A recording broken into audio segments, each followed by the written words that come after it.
Number 10, in China and Greece, video games. In 2000, the Chinese government banned gaming consoles to prevent the youth from wasting their time. This didn't go down very well, and it was a ban that was lifted in 2013. In an equally idiotic move, Greece banned electronic gambling machines.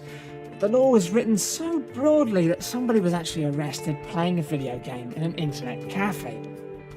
Pressure from the EU saw the law eventually changed. Number 9, China. Avatar in 2D. Because of concerns regarding Avatar's themes of relocation and forced eviction, which they believed would spark social unrest in China, a country with a government that largely does that sort of thing to its people on a day-to-day basis, the state-run China Film Group pulled 2D showings of Avatar from the country entirely.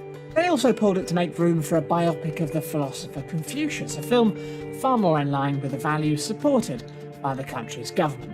Unfortunately for the geniuses in the government, the film became the highest grossing movie in the country at the time, with almost $220 million, 90% of ticket sales coming from 3D showings, because yes, people can still watch films in 3D. Number 8, in Denmark, many baby names.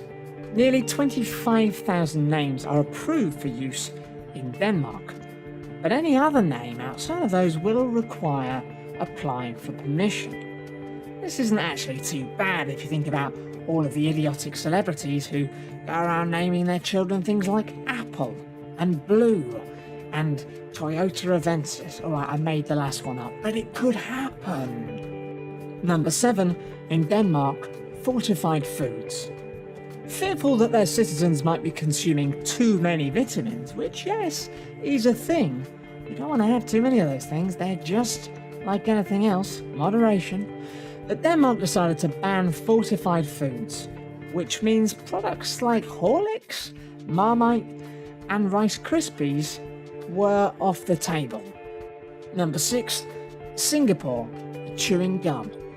Since 1992, the import and sale of chewing gum has been illegal, so it can keep public areas and city streets clean. A $500 fine is awaiting anyone caught spitting out gum on the streets. This came about because vandals were sticking chewing gum on the door sensors of MRT trains, which prevented the doors from functioning properly and caused quite large disruption of train services. Whilst these incidents were rare, they were costly enough for the government for them to think, screw it, and just ban chewing gum in the entire country, which, if you ask me, is a pragmatic way to deal with the situation, but possibly a little bit over the top. Number 5, China and time travel. Because of its treatment of history by TV shows and films that showcase time travel, China added time travel to its national threats list. The government decided that the fictional concept of manipulating the flow of events was disrespectful to history, which, whilst technically true, is slightly... No, let's not mess about. It's absolutely insane. Presumably, on the top of their wanted list is the man himself, Doctor Who. Number 4, in Russia, emo clothing.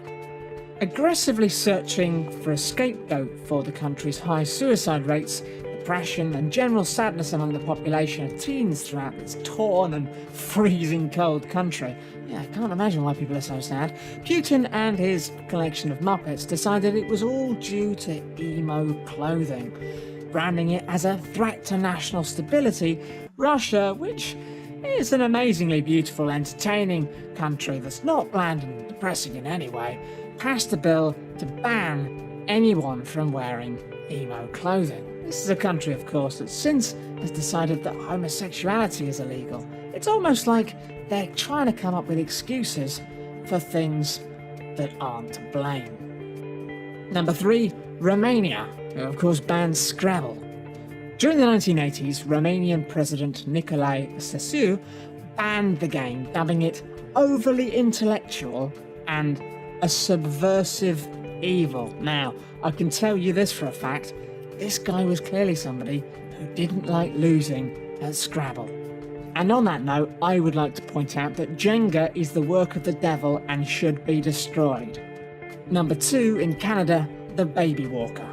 Mirroring the intellectual officials in North America's government, Canada's ban on baby walkers has been enforced for over a decade now. Owners of baby walkers are subject to a fine of over $100,000 or sentenced to up to 6 months in jail. Studies in Canada apparently show that babies have delayed development in walking when raised with walkers. So yeah, stop messing about, get on your legs and get walking. Don't be such a lazy baby. Number 1, the NSA with Furbys. The NSA failed to realise that Furbys are not sentient AI creatures that don't actually learn or develop like real creatures. The toys are pre-programmed with 100 English words, but officials were worried that they might learn to overhear and record classified information. You can't really blame the NSA for not knowing that these aren't actual self-propelling AI systems, though. It's not like they're an organisation that specialise in gathering accurate information. Somebody should honestly have a word with the NSA about those Tamagotchi things, because they've been about for a long time and God knows how dangerous they've become by now. Thanks everyone for watching, hope you enjoyed the video. For more top 10 lists, be sure to subscribe by clicking on the button that you can see now.